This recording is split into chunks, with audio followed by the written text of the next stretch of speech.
মঞ্চভূষ্ট আছেন ভারতের জাতীয় দল বিএনপি স্থায়ী কমিটির অন্যতম সদস্য, আজকের অনুষ্ঠানের প্রধান অতিথি, প্রধান আকর্ষণ, সাবেক এমপি ও মন্ত্রী জনাব সেলিমুর রহমান। উপস্থিত আছেন বাংলাদেশ প্রাথমিক শিক্ষক সমিতির জীবন্ত কিংবদন্তি, যিনি তার জীবনের 37 বছর একটানা এই বাংলাদেশ প্রাথমিক শিক্ষক সমিতির সাধারণ সমিতির দায়িত্ব পালন করেছেন। আমাদের এই সংগঠনের বিশিষ্ট উপদেষ্টা জনাব কাজী আকা ফজলুল হক, চেয়ারম্যান ডিসিশনারি কমিটির সাবেক সাধারণ সম্পাদক বাংলাদেশ প্রাথমিক শিক্ষক সমিতি ও উপস্থিত প্রাথমিক মঞ্চে উপস্থিত প্রাথমিক শিক্ষক সমিতির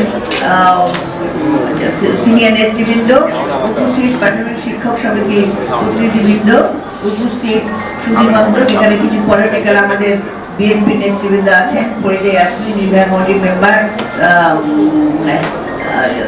মেহরুন্নেসা হক নির্বাহী কমিটির মেম্বার, তারপরে মুক্তা বিএনপি শিশু সংগঠনের নেতা এবং সাবেক মহানগর মহিলা দল সেক্রেটারি আর প্রচার সম্পাদক। এখানে আছে হলো সেলিনা হাফিজ, আমাদের দীর্ঘদিনের এই বিএনপির আন্দোলনের এরা সব সংগ্রামী নেত্রী এবং উপস্থিত সুধীবৃন্দ, সংগ্রামী নেতৃবৃন্দ এবং শিক্ষক শক্তি ভাইয়েরা বোনেরা, আসসালামু আলাইকুম।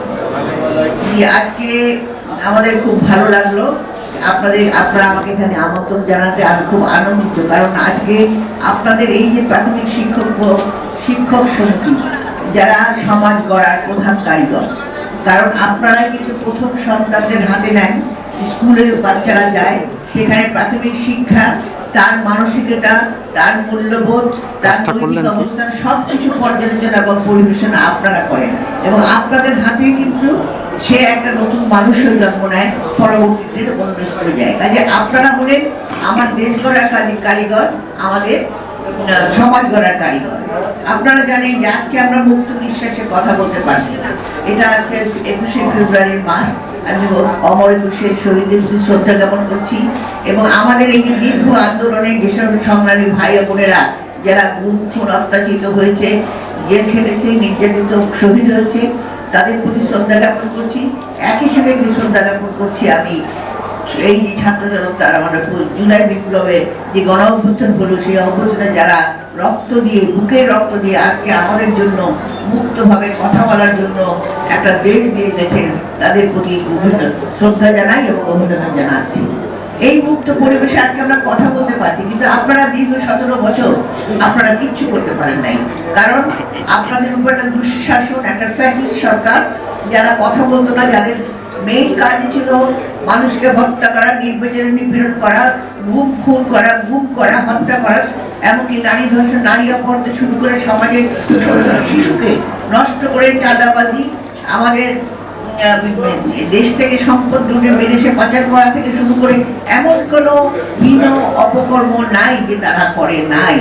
এবং সবচেয়ে বড় কথা, আমাদের যে সন্তানরা, আমাদের যে শিশু সন্তানরা, যে প্রজন্ম এবং তাদেরকে যে প্রজন্ম যে বেড়ে উঠেছে, তাদেরকে কিন্তু সম্পূর্ণভাবে নৈতিক মূল্যবোধটা, তারপরে আপনি ইদানিং দেখেছেন ছিনতাই হচ্ছে, মার্ডার হচ্ছে, এগুলো কিন্তু করতেছে কিশোর গ্যাং, এগুলো কিন্তু করতেছে আমাদের এই যে ফ্যাসিস্ট সরকার, যারা দেশ থেকে পালিয়ে গেছে, যে কিনা তাদের নেতাকর্মীকে পালিয়ে একটা প্রধানমন্ত্রী নিজের সব কিছু লুটে ফুটে নিয়ে আধিপত্যবাদকে বজায় রাখার জন্য 500 দেশের সহায়তায় পালিয়ে গেছে। তার জন্য এদেশে এখনো যে আওয়ামী লীগ তার নেতাকর্মীরা এখনো যে ষড়যন্ত্র করছে, আমাদের তাদের ধিক্কার জানায়। আপনাদেরকে যখন ফেলে চলে যায়, আপনাদের তো ওই আপনাদের জন্য তো কোনো দরদ দেখায়নি, তিনি তো ঠিকই তার নিজের জায়গা করে নিয়ে সরে গেছেন, তার পরিবারকে সরিয়ে নিয়ে গেছেন। তো আজকে যে কিশোর গ্যাং বলেন, আজকে যে নৈতিক অবস্থান দেখেন, সবখানে দুর্নীতি, ঘুষ এবং ছিনতাই, রাহাজানি, এটাই হচ্ছে। তো এই আজকে আপনারা যারা, আপনারা হলেন সবচেয়ে বড় হাতিয়ার, সবচেয়ে বড় শক্তি। জনাব তারেক একদিন আপনারা এই মাত্র বললেন, জনাব তারেক রহমানের কাছে আপনারা দাবি করেছিলেন যে আপনি যখন আপনার প্রধান নেই, তখন উনি বলেছিলেন এতদিন আপনারা আমাদেরকে দিয়েছেন, এবার আমরা আপনাকে দেব। আপনার হয়তো মনে আছে শহীদ জিয়া প্রাথমিক শিক্ষাকে বাধ্যতামূলক করেছিলেন এবং দেশনেত্রী বেগম খালেদা জিয়া এই প্রাথমিক শিক্ষার জন্য যাতে গ্রামের শিশুরা ঝরে না পড়ে তার জন্য খাদ্যের জন্য শিক্ষা সেই ব্যবস্থা করেছিলেন। এমনকি উপবৃত্তি দিয়ে মেয়েদেরকে বৃত্তি দিয়ে মেয়েদেরকে শিক্ষার একটা স্তরে নিয়ে গেছে। আজকে শিক্ষা একেবারে ধ্বংস করে দিয়ে গেছে। মাঝখানে যে প্রজন্মটা গড়ে উঠেছে তারা কিন্তু শিক্ষাবিহীন। কারণ আমরা শুনেছি টিচাররা বলতো আমাদেরকে বলা হতো, তাদেরকে বলা হতো খালি খাতায় নাম্বার দিতে, G5 কোনো পড়াশোনা হতো না। এখনো স্কুলে পড়াশোনা হয় না। এখন একটা সমাজে একটা পরিবর্তন এসছে। আমরা যে এই যে দেশনেত্রী বেগম খালেদা জিয়া, আপনাদের হয়তো মনে আছে একসময় প্রাথমিক শিক্ষকরা কি করতেন, একটা ছাত্র যখন রিটায়ার করতেন একটা ছাতা বগলে নিয়ে ঘরে ফিরে যেতে কিছু লাল কুমড়া এটা ফুলের মালা নিয়ে। কিন্তু আপনারা জানেন আপনাদের পেনশন আছে না, পেনশন স্কিমটা করেন কিন্তু বেগম খালেদা জিয়া, যাতে করে আপনাদের অন্তত এই যে আপনারা এত কষ্ট করছেন আপনারা যে বাকি জীবনটাকে কাটাবেন তার জন্য কিন্তু আপনাদের এই যে এটা আমাদের সাইফুর রহমান সাহেব ছিলেন তার মাধ্যমে এই বেগম জিয়া কিন্তু এই ব্যবস্থা করেন। কাজে আজকে আপনারা যে দাবিটা তুলেছেন অবশ্যই আপনাদের যে সুন্দরভাবে বেঁচে থাকা এবং আপনাদের মান সম্মান আর মর্যাদা সেটা অবশ্যই আমাদের যদি বিএনপি জনগণের সরকারে আসতে পারে তাহলে অবশ্যই এটা হবে। এবং এখনো বেঁচে আছেন তিনি, এখনো আপনাদেরকে নেতৃত্ব দেবেন আর দেবেন আমাদের ভারপ্রাপ্ত চেয়ারম্যান তারেক রহমান। তো আজকে আপনাদের অনেক কাজ। আপনারা যদি এইভাবে ঐক্যবদ্ধ থেকে আপনাদের প্রতিটি স্কুলে কলেজ যেখানে আপনি স্কুলে পড়াচ্ছেন যে প্রাথমিক শিক্ষা সেই শিশুদেরকে আপনারা যদি মানসিকভাবে নৈতিকভাবে এবং শিক্ষাগতভাবে যদি তাকে সঠিকভাবে শিক্ষার দিকে এগিয়ে নিতে পারেন সেটাই হবে আমাদের যে পরিবর্তন। আমরা যে সংস্কার বলি, সংস্কার কিন্তু শুধু রাষ্ট্র কাঠামো সংস্কার হলে হবে না, মানুষকেও সংস্কার হতে হবে। আমার মানসিক চিন্তাকেও বাড়াতে হবে, আমার মানসিক চিন্তাকে উপর দিকে নিতে হবে। আমরা দেশকে ভালোবাসবো, দেশপ্রেমিক শক্তি আপনাদের হাতে আপনারা তৈরি করছেন।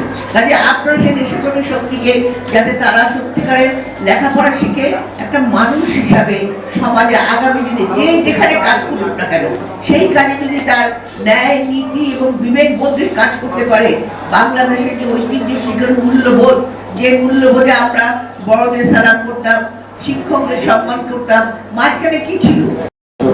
শিক্ষকরা লাঞ্ছিত হতো, শিক্ষকদের ছাত্রলীগ বলে সেই সন্ত্রাসী দলবাজি, মানুষের কোনো ইয়ে ছিল, যাকে যখন পেত সেখানেই হয়তো মেরে ফেলত।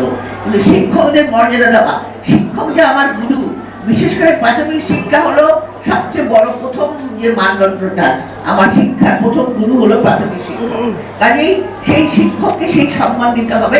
কাজে সেটা তো করার জন্য আজকে আপনাদেরকে খাটতে হবে। কারণ আজকে দেখুন কিশোর গ্যাং, আমি আজকে পেপারে পড়ছিলাম যে শিক্ষা সফরে 4টা বাস আটকে সেখানে রাহাজানি ডাকাতি হয়েছে, বাসের মধ্যে হয়েছে। এবং এগুলো অনেকগুলো কিন্তু কিশোর গ্যাং দ্বারা হচ্ছে, তাদেরকে পরিচালিত করছে কারা? সেই আওয়ামী লীগের ষড়যন্ত্রের দোসররা। তারা কিন্তু এখনো যায় নাই। তারা বলেছে এদেশের লোককে শান্তিতে থাকতে দেব না। তারা সেই পার্শ্ববর্তী রাষ্ট্র সহায়তায় তারা এই সমস্ত বিভিন্নভাবে বিভিন্ন জায়গায় দুষ্টামি করে, নষ্টামি করে, ছিনতাই করে, ডাকাতি করে বিভিন্নভাবে তারা চেষ্টা করছে সরকারকে আনস্টাবলিশ করতে আর কি। কারণ আমরা জানি আমরা অনেক রক্ত দিয়েছি, অনেক বুকের রক্ত আমার সন্তানরা দিয়েছে, আমাদের শিশু সন্তান সমস্ত ছাত্র জনতার বিপ্লবের মধ্যে দিয়েই 5ই আগস্ট এসেছে। আমরা যেমন তাদের অভিনন্দন জানাই, তেমনি তাদেরকে যারা শহীদ হয়েছে তাদের যদি স্বপ্ন বাস্তবায়ন করতে হয়, এই জন্য তারা বৈষম্য বলেছিল, বৈষম্য আমরা চাই না। সেই বৈষম্য, ন্যায় বিচার, দ্রব্যমূল্যের ঊর্ধ্বগতি, সিন্ডিকেট বাতিল, এগুলো যদি আমরা করতে পারি তাহলে এটা হবে আমাদের সবচেয়ে বড় কাজ এবং এটাই হবে শহীদের প্রতি শ্রদ্ধা। বিশেষ করে যে স্বপ্ন তারা দেখেছে বাংলাদেশের মানুষ তার মৌলিক অধিকার ফিরে পাবে, সেটা হলো ভোটের অধিকার। আমরা ভোটের আন্দোলনের জন্য আজকে দীর্ঘ 17টা বছর, আমি 1-11 থেকে শুরু করে আজ পর্যন্ত এই 17টা বছর আমরা লড়াই করেছি। আমাদের অনেক নেতা কর্মী কারাগারের দরজা, আদালতের দরজায় যারা ঘুরেছে, এখানে অনেকে আছে যার বিরুদ্ধে অনেক মামলা আছে, বিভিন্ন জনের মামলা খেয়েছেন, আপনারা কথা বলতে পারতেন না, সেইখানে গুম হয়েছে, অনেকে সন্তান চলে গেছে। কাজেই আমরা যদি সেই তাদের কথা মনে করি, আমরা একবার মুক্তিযুদ্ধে আপনারা দেখেন গতকাল গেছে পিলখানা হত্যাকাণ্ড, কি নির্মম। একটা দেশের প্রধানমন্ত্রী তার নিজের ক্ষমতা আসীন থাকার জন্য পার্শ্ববর্তী রাষ্ট্রের সহায়তায় 57 জন দেশের শ্রেষ্ঠ সম্পদকে তারা হত্যা করে ফেলে এবং সেখানে মিডিয়ার বিদ্রোহের সৃষ্টি করে 2 দিন ধরে তারা নাটকীয় খেলা খেলে অবহিত মিডিয়াকে জেলের মধ্যে পড়ে তার কোনো সুষ্ঠু তদন্ত হয় নাই, সুষ্ঠু বিচার হয় নাই। তাই তারপরে আদালতও দেখেন, আদালতে কোনো ন্যায় বিচারের কোনো আমরা কথা বলতে পারছি না। এদের স্বাধীন করেছে শহীদ প্রেসিডেন্ট জিয়াউর রহমানের ঘোষণার মাধ্যমে এদেশের ছাত্র জনতা, কৃষক, শ্রমিক, মহিলারা। আজকে এদেশ আবার 90 সনে ভাষা আন্দোলন করেছে, আজকে ভাষা আন্দোলনের মাস, ভাষা আন্দোলন করেছে ছাত্র ভাইয়েরা এবং সেখানে আমাদের নেতৃত্ব ছিল বিভিন্ন তখনকার যে নেতৃত্ব তারা ছিলেন। এদের 69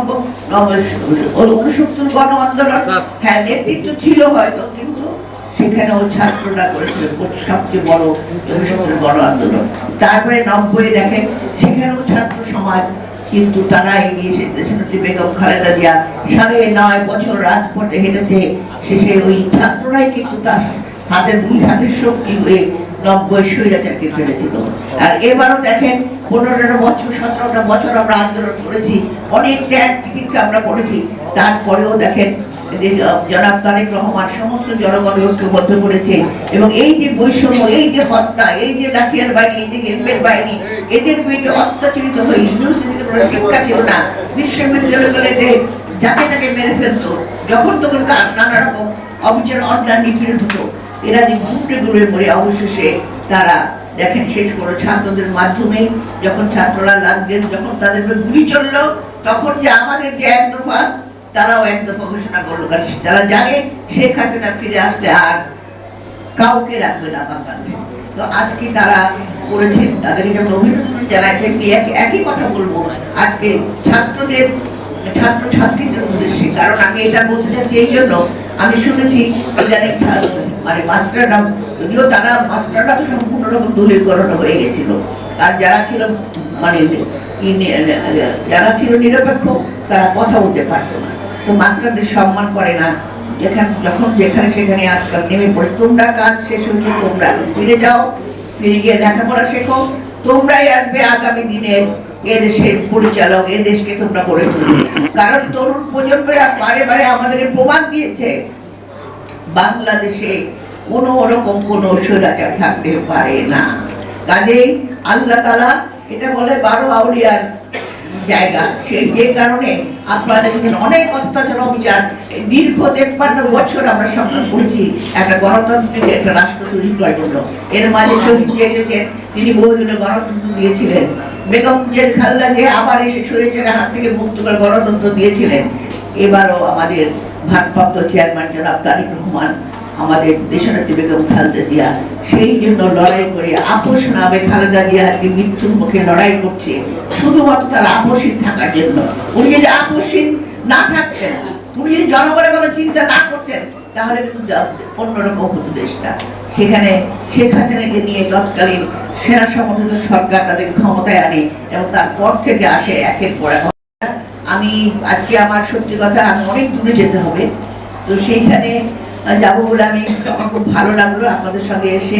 আমরা আশা করব আমাদের যে কাজটা সবাই যদি আমরা যার যার কাজ সেই করি, নিজেরা আপনাদের যে কাজ, আপনাদের প্রধান কাজ, আপনারা বাংলাদেশের শিশু সন্তানদের আপনারা বাঁচান, আপনারা বাঁচাতে। আর আপনাদের যে দাবি কথা বললেন, আপনি জানেন যেখানে শহীদ জিয়া, যেখানে বেগম জিয়া এবং যেখানে তারেক রহমান সাহেব বলেছেন যে আমরা আপনাদেরকে দেব, কাজেই আমরা যদি মানে নির্বাচনের মধ্যে যদি এই সরকার নির্বাচন দিতে নানা রকম ষড়যন্ত্র চলছে, তার মধ্যে নির্বাচন যদি জনগণের সরকার আসতে পারে এবং আপনারা ঘরে ঘরে কাজ করবেন, জনগণের এই সরকার যাতে প্রতিষ্ঠিত হয়, ভোটের অধিকার, সেটার জন্য আপনারা কথা বলবেন। এবং সেই জন্য জাতীয় নির্বাচনের মাধ্যমে আমরা আসি, ইনশাআল্লাহ আপনাদের দিন আবার ফিরবে এবং আপনাদের যে মামলা প্রশাসনের উন্নীতকরণ যেটা আপনারা বলেছেন সেটাও হবে ইনশাআল্লাহ, এটা আমরা বলতে পারি। কারণ একটি সময় তো লাগছে, কিন্তু এতদিন যখন ধৈর্য ধরেছি আপনাদের আরো কিছু আপনাদের সবাইকে ধন্যবাদ। আল্লাহ হাফেজ। বাংলাদেশ জিন্দাবাদ। প্রাথমিক শিক্ষক সমিতি জিন্দাবাদ। অনেকের বক্তব্য শুনলাম, বক্তাদের মুখ থেকে খুবই ভালো লাগলো। সবাই অতীতকে স্মরণ করছে, ভবিষ্যৎ করতে হইলে অতীতকে মনে রাখতেই। এই জন্য আমি সকলকে ধন্যবাদ জানাচ্ছি। মহান আল্লাহ আমাকে এই পর্যন্ত আসার সুযোগ দিয়েছেন, আপনাদের সামনে উপস্থিত হওয়ার সুযোগ দিয়েছেন, তার জন্য আল্লাহর কাছে শুকরিয়া আদায় করছি। আপনারা এখানে অনেকেই বিএমএ পাস আছেন, কিন্তু ম্যাট্রিক পাস বোধহয় কেউ নেই। আমি 1962 সনে ম্যাট্রিক পাস করেছি, 63 সন থেকে এসএসসি। 1965 সনে 7ই জুলাই আমি শিক্ষকতা চাকরিতে যোগদান করেছি। আমি চাকরিতে যোগদান করেছি দিনের বেলা শিক্ষকতা এবং রাত্রে ছিলাম আমি ছাত্র। জগন্নাথ কলেজে আমি তখন লেখাপড়া করি, নাইট। ছাত্রত্ব যেটা, সেটাও আমার মধ্যে ছিল। অতএব ছাত্রত্বের কারণেই আন্দোলন কি জিনিস সেখান থেকে শিখেছিলাম।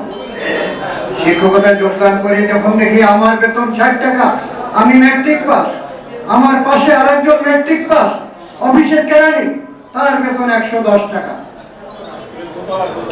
তখনই আমার ধারণা হলো যে এই বৈষম্য কেন? আমিও ম্যাট্রিক পাস, উনিও ম্যাট্রিক পাস। উনি একজন কেরানি, ওনার এই কেরানিগিরি করতে যে লেখাপড়া লাগছে সে লেখাপড়া তো আমি শিখাইছি। আমার পূর্বশরীর এসে তাকে লেখাপড়া শিখাইছে। তার বেতন হবে 110 টাকা, আর আমি শিক্ষক, আমার বেতন হবে 60 টাকা। এই বৈষম্য দূরীকরণের জন্য ওই 65 সন থেকে 3 বছর পর্যন্ত আমি দাঁড়ে দাঁড়ে ঘুরে ঘুরে শিক্ষকদেরকে উজ্জীবিত করেছিলাম আমাদের একটি আন্দোলন করতে হবে। 1968 সনে এই প্রেস ক্লাবে, আজকে এতগুলো বিল্ডিং এখানে যেগুলো ছিল না, এই প্রেস ক্লাব ছিল দুববার একটি মাঠ, মাত্র একটি মাত্র ঘর ছিল এখানে। সেই দুববার মাঠের মধ্যে ঢাকা আনাচে কানাচের থেকে প্রায় 200-300 সাধারণ শিক্ষক উপস্থিত হয়েছিল। উপস্থিত হয়ে সেদিন আমরা উপলব্ধি করেছিলাম যে শিক্ষকদের এই বৈষম্য দূর করার জন্য আমাদের দরকার একটি আন্দোলনের। সেই আন্দোলন করার জন্য দরকার পরিষদের, দরকার সংগঠনের। সেই সংগঠন করার উপলব্ধি নিয়ে আমরা অগ্রসর হইলাম সেদিন 1968 সনে। 1968 সনে খুঁজে বের করলাম সংগঠন ছিল, সেই সংগঠনের অস্তিত্ব খোঁজা শুরু করলাম যে পূর্ব পাকিস্তান প্রাথমিক শিক্ষক সমিতি নামে নাকি একটি সংগঠন আছে, তার নেতৃত্বে কারা আছে। খুঁজে খুঁজে পেলাম ঢাকার নবাববাড়ির একটি পতিত ভবনে পূর্ব পাকিস্তান প্রাথমিক শিক্ষক সমিতির সভা হবে অমুক তারিখে। সেই সভার দিনে সেখানে উপস্থিত হলাম। উপস্থিত হয়ে দেখি যা রুমের এক কর্নারে কাঁথার গাঁটটি নিয়ে কাঁথার গাঁটটির উপরে মাথা রেখে 2 বৃদ্ধ সেখানে শুয়ে শুয়ে ঘুমাচ্ছে। একটু পরে মিটিং আরম্ভ হবে, লোকজন নেই। আমি তাদের পরিচয় নিলাম। সভাপতি সেক্রেটারি কেউ নেই। চাঁদপুরের নূর বৎস পাটোয়ারি আর গাজীপুরের একজন শিক্ষক ছিলেন, তারা শিক্ষক নেতা, বয়স তখন তাদের 70-এর উপরে। তাদের অবস্থা দেখেই আমি জিজ্ঞাসা করলাম যে আপনাদের এখানে নাকি মিটিং? হ্যাঁ, মিটিং হবে। তাদের অবস্থা দেখে আমার ধারণা হলো এই বৃদ্ধদের দ্বারা এই শিক্ষকদের এই সমস্যার সমাধান হবে না। আমাদের সংগ্রাম করার জন্য সংগ্রাম পরিষদের প্রয়োজন। তাই সেদিন খুঁজলাম যে প্রিন্সিপাল ইব্রাহিম খানের সাথে, ইব্রাহিম খানের সমসাময়িক আরেকজন সংগ্রামী নেতার দরকার, যিনি এই শিক্ষকদেরকে নেতৃত্ব দিতে পারবে। সেদিন আমরা খুঁজে বের করলাম অধ্যাপক আবুল কালাম আজাদকে, যার ছাত্র জীবনের থেকে শুরু করে তিনি আন্দোলন করতেন এবং তার ম্যাট্রিক পাস, তার ইন্টারমিডিয়েট পাস, জেলের থেকে তিনি পরীক্ষা দিয়েছিলেন। এইরকম একজন সংগ্রামী নেতাকে খুঁজে পেলাম। শুরু হলো সংগ্রাম সেই অধ্যাপক আবুল কালাম আজাদের নেতৃত্বে। আসলো লিবারেশন, মুক্তিযুদ্ধ শেষ হলো, দেশ স্বাধীন হলো, সেই সংগ্রাম পরিষদ রূপান্তরিত হলো বাংলাদেশ প্রাথমিক শিক্ষক সমিতির নামে। সেখান থেকেই শুরু হলো সেই বাংলাদেশ প্রাথমিক শিক্ষক সমিতির নেতৃত্বে থেকে আমি 2003 সালে আমি শিক্ষকতা থেকে অবসর নেই। আজ 2003 থেকে আজ বোধহয় 22 বছর হয়ে গেছে। এই 22 বছর আল্লাহ আমাকে জীবিত রেখেছে, আপনাদের সামনে উপস্থিত হতে পেরেছি, তার জন্য আল্লাহর শুকরিয়া আদায় করছি। আমি আপনাদের সামনে শুধু একটি কথাই বলে যাব, সে হলো যে এই ধরনের সম্মেলন করবেন, কিন্তু ভুলে যাবেন না এই সম্মেলন করেই আপনি সাফল্য অর্জন করতে পারবেন। এ পর্যন্ত যত অর্জন আপনাদের আছে, প্রতিটি অর্জনের পিছনেই আছে আন্দোলন। অতএব আপনাকে স্মরণ রাখতে হইবে, একদিকে সম্মেলন আর একদিকে আন্দোলন। সব সময় প্রস্তুত থাকতে হইবে অর্জিত অধিকার রক্ষা করার জন্য, আর যা পান নাই, যে অধিকার আপনার এখনো আদায় হয় নাই, সেই অধিকার আদায় করার জন্য আপনাকে প্রস্তুতি নিতে হবে আন্দোলনের। একদিকে সম্মেলন আর একদিকে আন্দোলন। ধন্যবাদ সবাইকে। আমাদের অনেকেরই আছে, সবাই চাই দশম গ্রেড, সবাই চাই নবম গ্রেড, কিন্তু কেনা দেবে আর কেনা রাজপথে থাকবে, কেনা মিটিং এর আয়োজন করবে, কে কাজ করবে, এগুলো তো খুব অভাব, খুব অভাব। ফোনে সব দাবি হয়ে যায়, ফোনে মেসেজ মানে এসব দাবি হয়ে যায়, প্রেসিডেন্ট হয়ে যায়, দাবি হয়ে গেছে। আসলে এইটা অধ্যাপক আবুল কালাম আজাদ, কাজী আকা ফজলুল্লাহ, তাদের কাজে যারা আমাকে ছোট মানে 93 সাল থেকে বিভিন্ন জেলায় উপজেলায় আমাদের নিয়ে ঘুরছে, তাদের কাছ থেকে শেখা একটা জিনিস, টাকা দিয়া ঘুষ দিয়া কোনোদিন দাবি আদায় হয় না। কখনোই অধ্যাপক আবুল কালাম আজাদ, টাকা ফজলুল্লাহ ঘুষ দিয়া ঘরে বসে দাবি আদায় করে নাই। বিভিন্ন রাজপথে, বিভিন্ন স্থানে অনশন এবং স্কুল তালা দিয়ে তারা দাবি আদায় করেছেন। আমরা আবেদন থাকবে আমার শিক্ষক ভাইরা যে কজনে এখানে আছেন উপস্থিত, এটা খুব কষ্টের কাজ করার কোনো লোক নাই, ছবি তোলার লোকের অভাব হয় না। আমার এতজন বিশিষ্ট কেন্দ্রীয় কমিটি, জেলা কমিটি, কিন্তু মিটিং এ ঢাকা আসতে তো টাকা লাগে, ছাড়িয়ে দেন না ভাই আপনার পথ, যে ঢাকা আসতে চায় তাকে দেই, কেন আপনাই ধরে রাখেন। আমি আজকে আমার কেন্দ্রীয় কমিটি অনেক রিটায়ার করছেন, অনেকে মারা গেছেন, কেউ আবার অসুস্থ আছেন। আগামী 2 মাসের মধ্যে আমি 2025-এর এজিম জমা দেব। যারা রিটায়ার হয়ে গেছেন আরো 2-4 বছর আগে, যারা অসুস্থ হয়ে গেছেন, একটা মিটিংয়ে অংশগ্রহণ করেননি, এই সমস্ত জায়গায় রিসাবন করে আমি কমিটি জমা দেব এবং আপনাদের সকলের সহযোগিতা, বিভিন্ন জেলার নেতৃবৃন্দ যারা এখানে আছেন তারা আমাকে সহযোগিতা করবেন, ওইগুলো সংগঠন করেন।